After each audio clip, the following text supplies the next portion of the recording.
السلام علیکم ورحمۃ اللہ وبرکاتہ۔ واٹس ایپ گروپ نمبر 2 میں عمر وکیل بھائی نے سوال کیا ہے کہ اگر ہم کوئی کام یہ سمجھ کر کرتے ہیں کہ ہمیں ثواب ملے گا، جبکہ ایسا نہ ہو تو ہمیں ہمارے نیک نیتی کا اجر ملے گا یا نہیں؟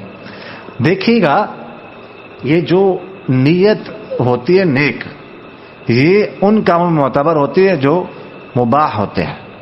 اگر کوئی مباح کام ہے اس میں نیک نیت کرتا ہے تو اس کا اجر اس کو ملے گا۔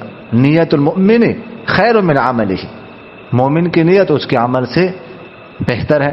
مثلا کوئی کھانا کھاتا ہے اس نیت سے کہ مجھ میں طاقت آئے گی اور میں پھر جہاد کروں گا، تو کھانا بھی کھا رہے، پیٹ بھی اس کا بھر رہا ہے، ثواب بھی ملے۔ البتہ اگر وہ کام ایسا ہو کہ جو کہ ناجائز کام ہو، ناجائز کام میں وہ ثواب کی نیت کرتا ہے تو اس کا اعتبار نہیں کیا جائے گا، اس کا گناہ ملے گا اور نیک نیتی کا اس کو ثواب نہیں ملے گا۔ جزاکم اللہ خیر۔